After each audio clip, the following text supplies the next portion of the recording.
Ada cewek orang Pekanbaru Riau. Dia ngirim naskah ketemu di saya, biasa dia. Assalamualaikum. Saya seorang penulis dari Pekanbaru Riau. Saya menginginkan Anda sebagai penerbit berbesar hati menerbitkan karya saya, sebagaimana saya telah berbesar hati memilih Anda sebagai penerbit saya. Saya tanya, Mbak, udah berapa buku Mbak? Belum. Ini yang pertama. Saya langsung masukin sampah, klik sampah gitu ya. Karena apa? Penerbit itu nggak mau kamu gituin. Mending kamu tuh kayak tadi cari halaman Facebooknya, ajak ngobrol adminnya. Assalamualaikum Pak atau Mbak atau Mas, boleh saya kenalan dengan adminnya? Oh boleh Mbak. Biasanya orang sekarang ramah. Gini saya ini punya naskah Mas, cuma saya nggak tahu harus bagaimana cara ngirimnya. Mungkin bisa tukar pikiran Mas soal ini Mas. Nah benar. Semi interpersonal. Jadi kamu harus ada kedekatan semi. Itu pakai Masa sih Mas, aku ditolak Mas, tolong dong Mas, tolong dong. Ditolak ngeyel. Tolong dong Mas. Pengen apa Mas dari Semarang, Lumpia, Bandung atau apa ya kan? Tetap nggak ngaruh. Coba kalau kamu nanti sudah deket secara interpersonal, misalnya sering di tag sama dia ya, nggak apa-apa. Saya penerbit itu udah kenal sama kamu, terus wall kamu jadi sering di tag buku-buku dia, nggak apa-apa, biarin aja. Sesekali kamu nimbrung komentar, wah covernya bagus. Sekali kamu nimbrung, lama-lama kamu bisa kenal. Apalagi sekarang ada Twitter lebih enak lagi. RT RW ya, retweet, mention gitu doang, lama-lama kamu kenal. Ngobrol, minta nomor HP-nya, bisa SMS-an, bisa teleponan. Tapi bukan untuk urusan itu, untuk cuma urusan naskah. Mas, ada tips gak kira-kira dia ngirim ke tempat kamu itu gak bakalan ditolak? Dia bakal ngasih tipsnya. Ini biasanya penerbit itu nyari tema-tema tertentu. Tidak semua tema itu bakalan diterbitin. Ada model penerbit itu yang pesen, ya, saya butuh naskah kayak gini Mas, bisa nggak nulisin? Oh bisa, kita kejar. Nah, kalau nanti model ini bisa kamu lakukan, insya Allah kamu bisa langsung nangkring di penulis yang sifatnya penerbit mayor, bukan penerbit minor. Karena sekarang ada model-model penerbit minor. Kamu punya naskah, kamu diterbitin 10 pakai metode POD, print on demand, naskah kamu dipajang di Facebook. Kalau di Facebook itu 1 bulan ada permintaan 30 buku, berarti naskah kamu sudah dianggap sebagai bestseller. 30 aja. Tapi buku kamu itu bukan di toko-toko, nggak ada, karena buku kamu cuma dijual secara online. Covernya keren, cuma distribusinya aja yang tidak keren. 30 kamu suruh bayar lagi. Kita disuruh bayar sekitar 300 sampai 500 ribu. Padahal itu naskah kita sendiri, kita masih disuruh bayar untuk penerbitnya.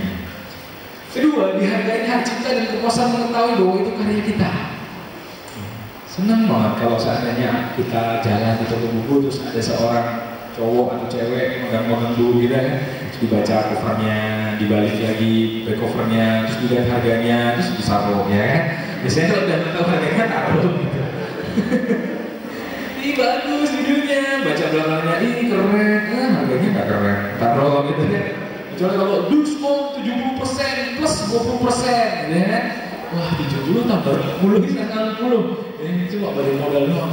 Kita kadang-kadang suka kalau naskah kita itu, cuma kalau naskah kita dijual di pameran buku, ya, ditaruh saublu gitu ya, ke gunung gitu ya, dudal uang gitu kita, waduh, naskah itu cuma jadi seperti itu. Tapi itu memang suka juga jadi seorang penulis. Yang ketiga, dorongan mencapai puncak prestasi pada saat kita selesai.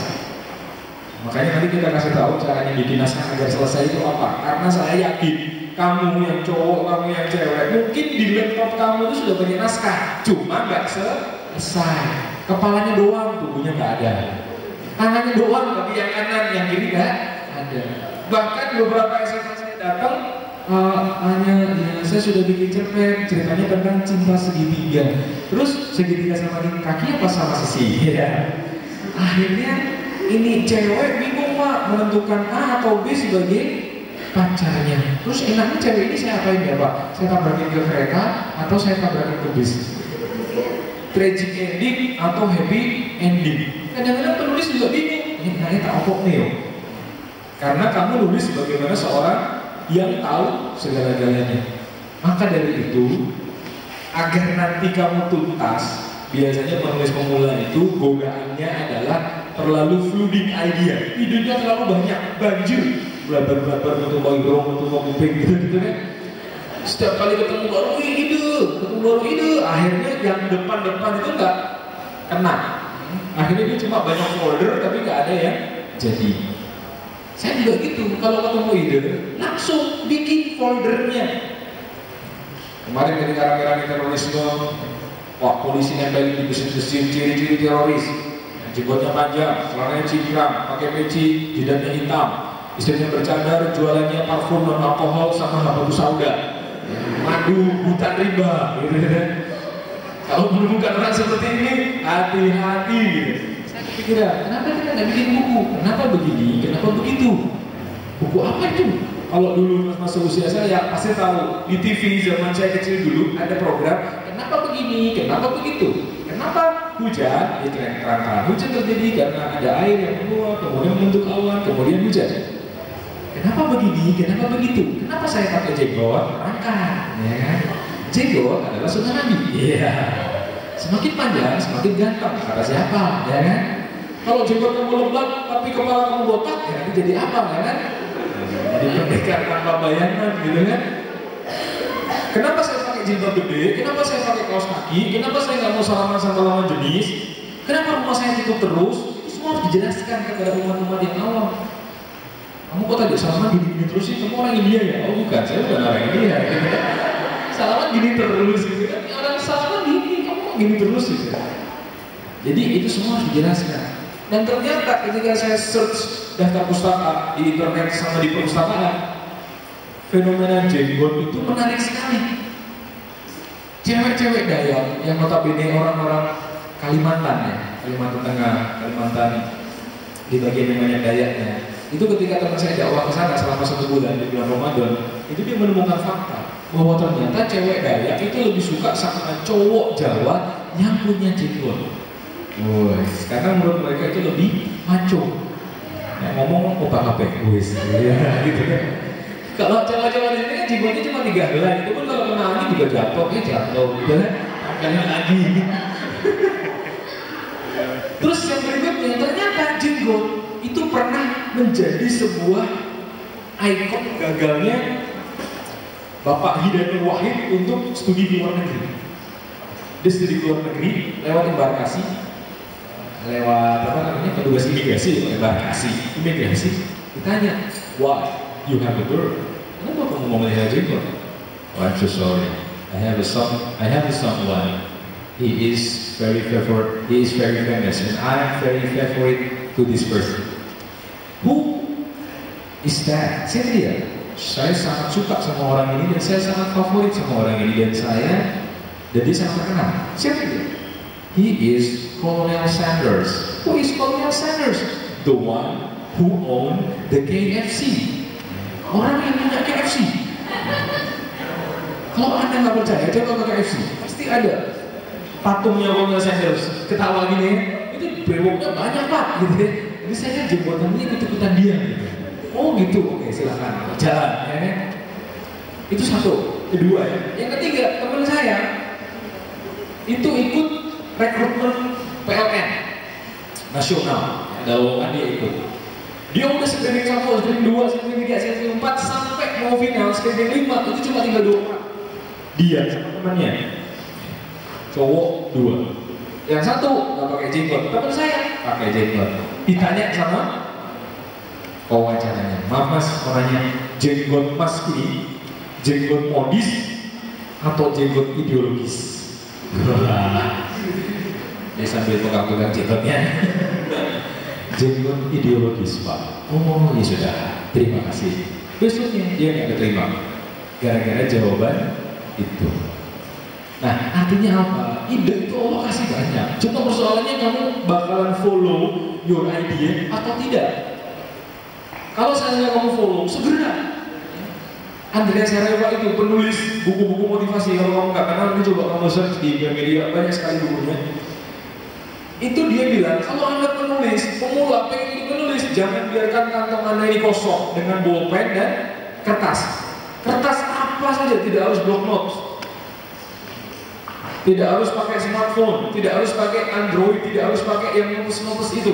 Kadang-kadang mau nyatet, ya baterai habis gitu kan. Mending pakai pulpen sama pakai kertas. Dan Andreas Herrera itu namanya nota Alfamart, nota Indomaret, nota parkir. Ya, nanti kertas apa masuk sini semua. Ketemu sesuatu menarik, tulis. Menarik lagi, tulis. Bahkan dia ngaku, saya itu paling banyak ide ketika apa? Mandi. Dan saya nggak mau mandi pakai gayung, nanti jadi nenek gayung, ya kan? Sama kakek canggul. Ini dia, mandi itu pakai apa? Shower. Cus. Kepalanya kena. Hentikan. Set. Mama, pulpen sama kertas. Ya, datang. Dikit-dikit. Pulpen. Ya. Kertas, pok gitu. Dia tulis di kamar mandi. Mandi lagi. Bus. Ini mandi bisa lama. Karena itu pencarian ide itu mandinya. Udah gitu, malam minggu, kayak dari malam, ide yang berserakan itu taruh di meja semua. Set, udah dipilih-pilih.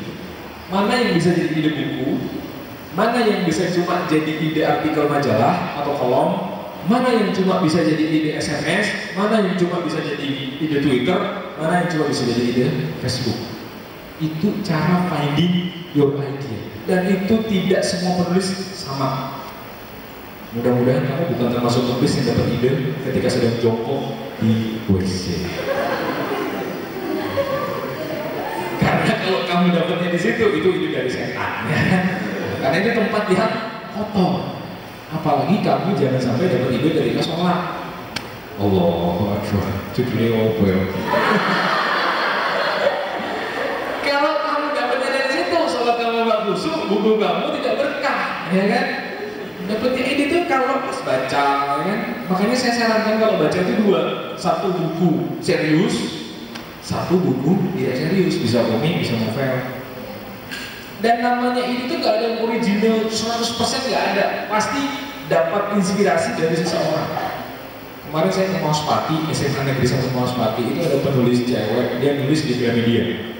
Dia bisa goal Gramedia, itu setelah ditolak 5 kali novelnya gagal. Jadi dia tidak putus asa. Ngirim novel sekali tolak, ngirim novel 2 kali tolak, 3 kali tolak, 4 kali tolak, 5 kali tolak, mungkin yang ke-6 udah mikir ini orang kasihan banget tolak terus gitu kan. Akhirnya sekarang dia tembus novel di sana.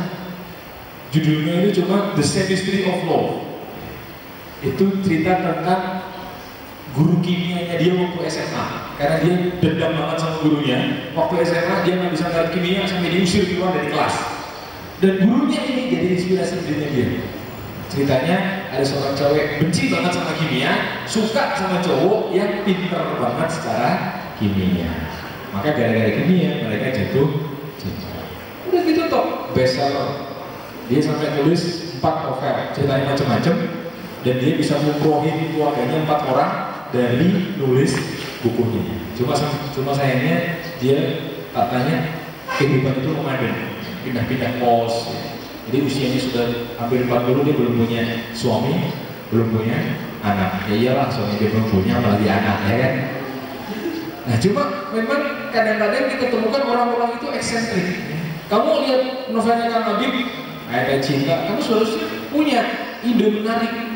Kok ada ayat cinta ya? Apakah